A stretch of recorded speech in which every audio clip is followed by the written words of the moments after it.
Bollywood silver screen presenting I want to live my life. कहानी की शुरुआत में हमें सारा को दिखाया जाता है जो अपने हस्बैंड और जुड़वा बच्चों के साथ रहती है। उसकी बेटी का नाम केट और बेटे का नाम जेसी है। और जब केट 3 साल की होती है तो उसकी तबीयत खराब हो जाती है। ये अपने बच्चे को डॉक्टर के पास ले जाते हैं। डॉक्टर बताता है कि तुम्हारी बेटी को बहुत ही खतरनाक बीमारी है। उसकी बॉडी में व्हाइट ब्लड सेल्स की कमी है। जल्दी उसे बोन मैरो की जरूरत होगी और कुछ वक्त के बाद उसकी किडनी भी खराब हो जाएगी।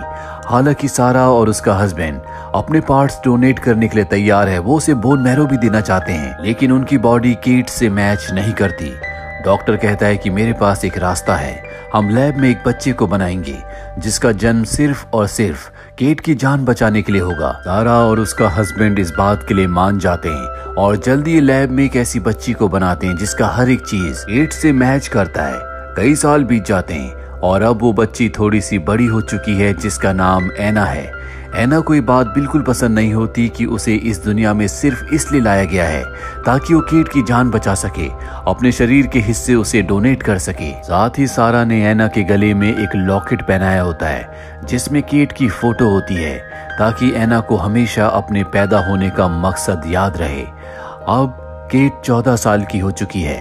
उसकी तबीयत बहुत ज्यादा खराब है जिस वजह से सारा ने अपना काम छोड़ दिया है। वहीं हमें एना को दिखाया जाता है जो इस तरह से जीना नहीं चाहती। वो अपनी जिंदगी खुद जीना चाहती है।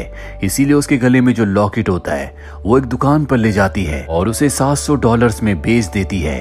वो पैसे लेकर वो एक लॉयर के पास जाती है और उसे बताती है कि मेरी बहन की तबीयत बहुत ज्यादा खराब है। मेरे पेरेंट्स चाहते हैं कि मैं उसे अपनी एक किडनी डोनेट कर दूं, लेकिन मैं ऐसा नहीं करना चाहती। लॉयर उसकी बातों पर विश्वास नहीं करता, जिसके बाद एना उसे अपनी मेडिकल हिस्ट्री दिखाती है जिससे उसे पता चलता है कि जब से एना पैदा हुई है उसके शरीर से white blood cells bone marrow कई बार निकाला जा चुका है। ये देखकर वो हैरान हो जाता है। वो उसका केस ले लेता है, पर साथ ही वो उसे ये भी बताता है कि अगर तुम केस जीत गई तो तुम अपनी बहन को किडनी नहीं दोगी जिससे उसकी मृत्यु हो जाएगी। एना कहती है मैं सिर्फ अपने लिए जीना चाहती हूँ। दरअसल वो केट को बार बार व्हाइट ब्लड सेल्स और बोन मैरो देकर थक चुकी है। वहीं अब वो वक्त आ जाता है जब एना को केट को अपनी किडनी देनी है। उसकी मॉम, उसका पूरा परिवार हॉस्पिटल में होते हैं। तभी कोर्ट का नोटिस उसकी मॉम को मिलता है जिससे सारा को पता चलता है कि एना ने उनके ऊपर केस कर दिया है, यानी कि अब वो अपनी बहन को किडनी नहीं देगी। ये पढ़कर सारा को बहुत गुस्सा आता है। वो एना से पूछती है क्या तुम नहीं चाहती कि तुम्हारी बहन जिंदा रहे? एना कहती है कि मैं चाहती हूँ कि केट अपने बलबूते पर जिंदा रहे। ये सुनकर सारा को गुस्सा आता है। वो उसे एक थप्पड़ मारती है, लेकिन केट ये सब सुनकर बहुत खुश है क्योंकि वो नहीं चाहती कि उसकी बहन एना उसे अपनी किडनी दे। साथ ही बचपन से वो बहुत बीमार है, इसीलिए इस तरह की जिंदगी जीकर वो थक चुकी है। एना और केट के पिता भी यही चाहते हैं। वो नहीं चाहते कि अब एना के शरीर से कुछ भी निकाल कर केट की बॉडी में डाला जाए, लेकिन सारा बहुत जिद्दी है। वो किसी भी कीमत पर अपनी बेटी केट को जिंदा रखना चाहती है। रात को पूरा का पूरा परिवार डिनर टेबल पर होता है। अब सारा एना से कहती कि तुम नहीं चाहती कि तुम्हारी बड़ी सिस्टर जिंदा रहे? एना कहती कि मैं चाहती हूँ, लेकिन अगर मैंने अपनी किडनी दी उसके बाद मेरी जिंदगी कभी नॉर्मल नहीं रहेगी। मैं किसी स्पोर्ट्स में हिस्सा नहीं ले सकती। आगे चलकर मैं कभी माँ नहीं बन पाऊंगी, ना ही अपनी मर्जी का खाना खा पाऊंगी। ये कहकर गुस्से से वहां से चली जाती है। एना के पिता उसे अपने साथ ले जाते हैं जहां वो एना को उसकी पसंद की चीजें खिलाते हैं। यहाँ पर एना के पिता को एहसास होता है कि अपनी बेटी केट को बचाने के चलते वो अपने बाकी 2 बच्चों पर यानी कि एना और जेसी पर कभी ध्यान नहीं दे पाए। इन्हें ये भी नहीं पता कि इनके दोनों बच्चों की पसंद नापसंद क्या है। शाम को सारा अपने हस्बैंड से मिलने के लिए आती है और कहती है कि तुम्हें एना को समझाना होगा, उसे किडनी डोनेट करनी होगी। उसका हस्बैंड कहता है कि अब वो बड़ी हो चुकी है, मैं किसी भी चीज के लिए एना को मजबूर नहीं करना चाहिए। पर सारा इतनी आसानी से हार नहीं मानना चाहती, इसीलिए वो उस लॉयर के पास जाती है जिसे एना ने हायर किया है और वो उसे बताती है कि मैं भी एक लॉयर हूँ और अमेरिका के कानून के हिसाब से बच्चे जब तक 14 साल के नहीं हो जाते वो अपने पेरेंट्स, अपने गार्डियंस के ऊपर केस नहीं कर सकते। और कहता है कि मैं जानता हूँ, मैं ये भी जानता हूँ कि मैं इस केस को हार जाऊंगा, लेकिन मैंने एना की मेडिकल रिपोर्ट्स देखी हैं। 11 साल की उम्र में उसके शरीर से 2 बार बोन मैरो निकाला गया है। कई बार उसे हॉस्पिटल में एडमिट किया गया है। उसके साथ ये जो कुछ हो रहा है वो अच्छा नहीं है। वो अपने अधिकार के लिए, अपने राइट के लिए लड़ना चाहती है जिसमें मैं उसका साथ दूंगा। इसके बाद सारा अपने घर आती है। वो देखती है कि उसकी बेटी अपनी हालत से बहुत ज्यादा परेशान है, क्योंकि इस तरह की जिंदगी जीते जीते वो थक चुकी है। साथ ही उसका बार बार कीमो होने की वजह से उसके बाल भी झड़ चुके हैं, जिस वजह से वो बाहर नहीं जाती। और ये सुनने के बाद सारा अपने आप को भी पूरी तरह से बॉल्ड कर देती है। तो देखकर केट को हिम्मत मिलती है और वो तय करती है कि वो अपनी मॉम का साथ देगी, वो इस बीमारी से लड़ेगी।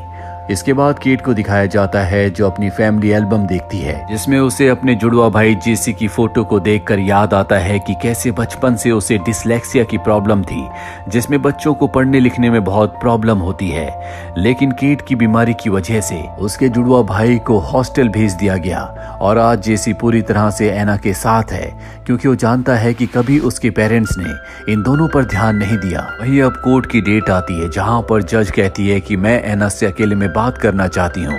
वो एना से बहुत सारी बातें करती है और बहुत इमोशनल भी हो जाती है, क्योंकि 1 साल पहले उसने अपनी बेटी को एक्सीडेंट में खो दिया था।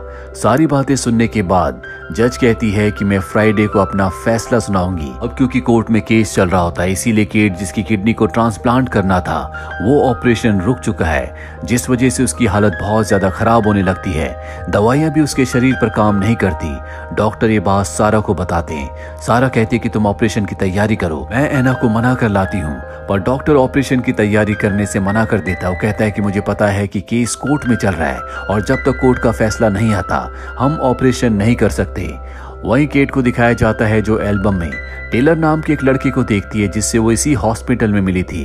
ये दोनों एक दूसरे को पहली नजर में पसंद करने लगे थे, लेकिन कुछ दिनों के बाद ही टेलर की मृत्यु हो गई, जिसके बाद केट पूरी तरह से टूट गई थी। और अब शायद केट का आखिरी वक्त आ चुका है। केट के पिता जब हॉस्पिटल में आते हैं तो डॉक्टर उन्हें बताते हैं कि केट के ऊपर कोई भी दवा काम नहीं कर रही। किसी भी कीमत पर हमें उसकी किडनी को ट्रांसप्लांट करना होगा, पर जब तक कोर्ट का फैसला नहीं आता ये हम नहीं कर सकते। अच्छा होगा कि तुम अपनी बेटी को घर ले जाओ। जिसके बाद केट के पिता उसे गाड़ी में घर ले आते हैं। एना और जेसी केट को देखकर बहुत खुश होते हैं, क्योंकि आज बहुत दिनों के बाद वो घर वापस आई है। सब फैसला करते हैं कि ये बीच पर जाएंगे, जहां पर ये हमेशा एंजॉय करते हैं। लेकिन तभी वहां पर सारा आ जाती है, जो अपने हस्बैंड के ऊपर बहुत चिल्लाती है और कहती है कि तुम उसे हॉस्पिटल से घर क्यों लाए, उसका इलाज चल रहा है। उसका हस्बैंड उसे समझाने की कोशिश करता है कि डॉक्टर ने केट को शाम तक के लिए घर भेजा है ताकि उसे अच्छा लगे, पर सारा उसकी बात नहीं सुनना चाहती। वो उस पर चिल्ला रही होती है, जिस पर उसके हस्बैंड को गुस्सा आ जाता है। वो कहता है कि बच्चों पर मेरा भी अधिकार है, मैं भी फैसले ले सकता हूँ, और अगर तुमने इसी तरह से अपनी मनमानी की तो मैं तुम्हें डिवोर्स दे दूंगा। ये कहकर वो अपने बच्चों को बीच पर ले आता है, जहाँ पर ये सब के सब एंजॉय करते हैं। कुछ देर के बाद सारा अपनी सिस्टर के साथ वहां पर आ जाती है और वो भी अपने परिवार को ज्वाइन कर लेती है। शाम होने के बाद केट को एक बार फिर से हॉस्पिटल ले जाया जाता है और अब फ्राइडे आ जाता है जब कोर्ट की सुनवाई है।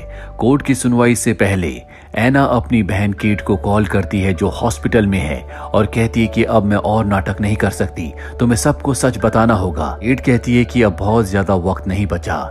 इसके बाद हमें कोर्ट रूम में दिखाया जाता है, जहां पर एना का वकील अपनी दलील देता और बताता है कि किस तरह से एना के शरीर से कितनी बार बोन मैरो निकाला गया है। उसे कई बार हॉस्पिटल एडमिट किया गया है, जो कि 11 साल की बच्ची के लिए ठीक नहीं है।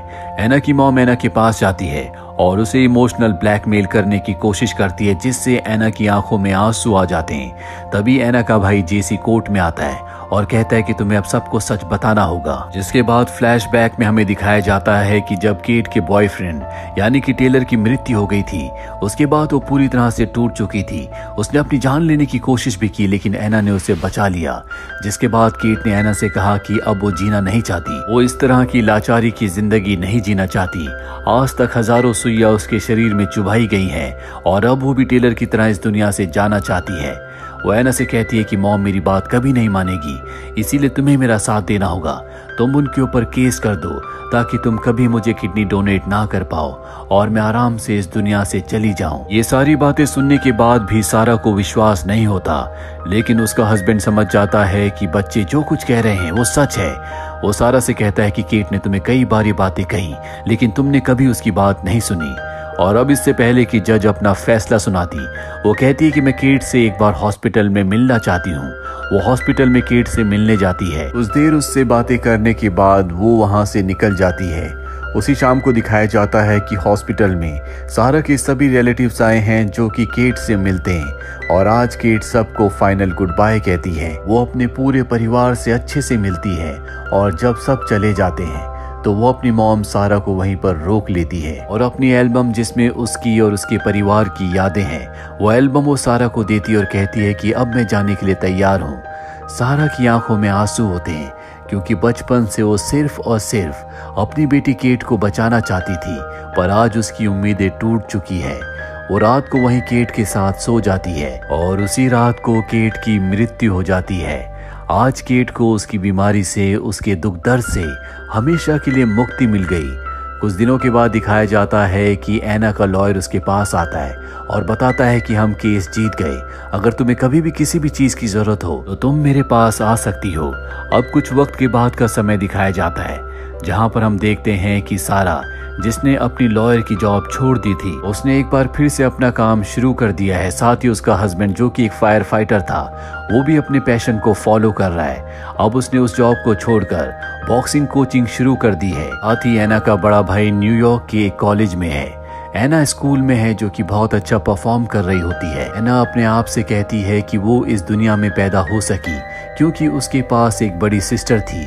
अगर वो इस दुनिया में ना होती तो उसका जन्म कभी नहीं होता। वो बताती है कि उसका परिवार अब अलग अलग रहता है, लेकिन हर साल केट के बर्थडे के दिन वो बीच पर जाते हैं जहां जाना केट को बहुत पसंद था और एक दूसरे के साथ समय बिताते हैं। इसी के साथ ये फिल्म, ये कहानी यहीं पर खत्म हो जाती है। उम्मीद करते हैं कि ये कहानी आपको पसंद आई होगी।